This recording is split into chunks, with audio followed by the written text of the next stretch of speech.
जय श्री राम। राम, सीता व लक्ष्मण की वन यात्रा का पहला पड़ाव। इधर सुमंत्र राम के रथ को लगातार दक्षिण की ओर चला रहे थे। सवेरा होते होते वे लोग काफ़ी दूर आ पहुँचे। कुछ देर बाद वे लोग गोमती नदी के किनारे पहुँचे। गोमती नदी के दूसरे किनारे पहुँचने के थोड़ी दूर चलने के बाद वे लोग सई नदी तक जा पहुँचे। सई नदी के दूसरे पार ही अयोध्या नगरी की सीमा समाप्त होती है। सई नदी को पार कर वे लोग अयोध्या की सीमा के अंत तक आ पहुँचे। वहाँ पहुँचने पर राम भावुक हो गए। राम ने मुड़कर जन्मभूमि की ओर देखा।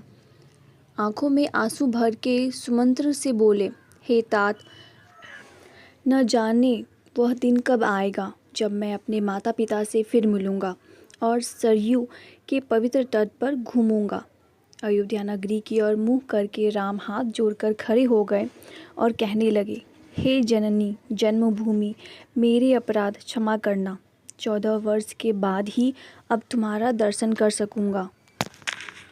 उस समय तक अयोध्या की सीमा के अंत में रहने वाले नगरवासी वहां पहुंच गए।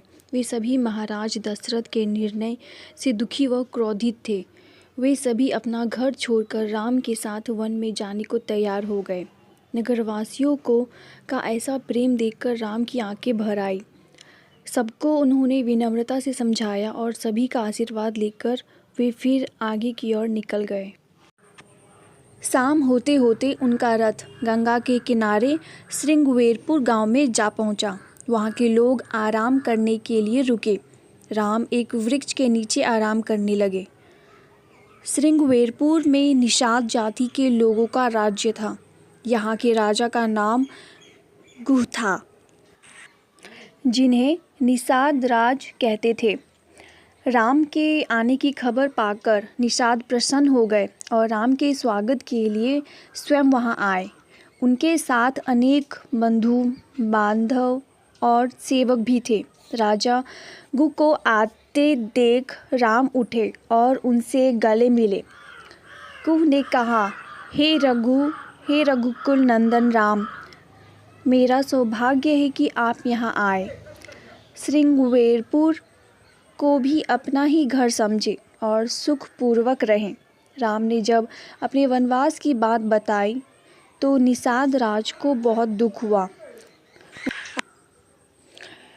उन्होंने अपना राज्य राम के चरणों में अर्पित कर प्रार्थना की कि अब आप श्रृंगवेरपुर पर ही राज्य करें। राम ने निषाद राज के प्रति कृतज्ञता प्रकट की और आदरपूर्वक उनके आग्रह को मना कर दिया। राम ने कहा, हे निषाद राज, आपके इस अपार प्रेम का मैं सम्मान करता हूँ, लेकिन मैं वनवास पर हूँ और वनवासी होने के नाते मैं राजसी ठाट बाट को त्याग कर एक सामान्य वनवासी की तरह रहूँगा। उस दिन भी उन्होंने केवल जल पिया और वे पेड़ के सूखे पत्ते बिछाकर धरती पर ही सोए। लक्ष्मण सदैव भाई राम की सेवा में रहते। वे उनके सोने पर पहरे पर बैठ गए। गुह और सुमंत्र भी लक्ष्मण के पास ही बैठ गए। उनमें रात भर अयोध्या और राम के विषय में बातें होती रहीं। अगले दिन राम ने सुमंत्र से कहा, मंत्रीवर, अब आप अयोध्या लौट जाइए। पिताजी और माताओं के चरणों में हमारा प्रणाम कहिए और उन्हें बता दीजिए कि 14 वर्ष के बाद हम अवश्य लौट आएंगे। भरत को भी बहुत स्नेह दीजिए और कहना कि सब माताओं से एक सा व्यवहार करे और महाराज को प्रसन्न रखे। इस प्रकार राम ने सुमंत्र को वापस अयोध्या जाने के लिए विदा किया। सुमंत्र के जाने के बाद राम ने वनवासी का रूप लेने के लिए बरगद के दूध से अपने व लक्ष्मण के बालों को गूंथ कर जटाएं बनाई, जिससे वे एक सामान्य वनवासी की तरह दिखने लगे। अगले दिन सवेरे गुह के विदा लेकर वे सीता और लक्ष्मण के साथ नाव में बैठे और गंगा पार कर वत्स देश में पहुँचे। अब राम, लक्ष्मण और सीता तीनों सामान्य वनवासी की तरह पैदल पैदल घने जंगलों में बढ़ने लगे। आगे आगे लक्ष्मण, बीच में सीता और पीछे राम। इस क्रम में वे दुर्गम मार्गों पर चलते हुए आगे बढ़े। शाम को तीनों विश्राम के लिए एक पेड़ के नीचे ठहर गए।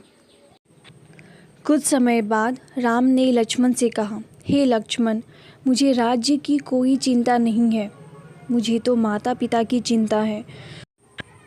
उनको मुझसे दुखी मिला है, मैं उनकी कोई सेवा नहीं कर सका। इसलिए लक्ष्मण, तुम सवेरा होते ही अयोध्या लौट जाओ और माता कौशल्या, सुमित्रा व महाराज की देखभाल करो।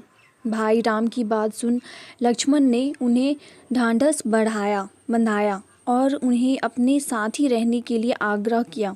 लक्ष्मण के अटूट संकल्प को देख राम ने उनका आग्रह स्वीकार कर उन्हें अपने साथ ही रहने के लिए कहा। इसके बाद सीता राम ने पेड़ के पत्ते बिछाए और आराम करने लगे। भाई भाभी के आराम के समय लक्ष्मण पहरे पर बैठ गए। अगले दिन वे फिर चले और प्रयाग में गंगा यमुना के संगम पर महर्षि भारद्वाज के आश्रम में पहुँचे। भारद्वाज ने उनको आदरपूर्वक ठहराया और फल इत्यादि का भोजन कराया। अगले दिन महर्षि भारद्वाज से विदा लेकर राम, लक्ष्मण और सीता आगे बढ़े। यमुना नदी को पार कर 2 दिन की यात्रा के बाद वे चित्रकूट जा पहुँचे। चित्रकूट के हरे भरे पर्वत राम को बड़े अच्छे लगे। उन्होंने लक्ष्मण से कहा, अब हम यहीं कुछ दिन निवास करें। लक्ष्मण ने मंदाकिनी नदी के किनारे एक सुंदर स्थान देखकर लकड़ी व पत्तों की एक कुटिया बनाई। राम, लक्ष्मण और सीता त्रिकुट के किनारे उस कुटिया में रहने लगे।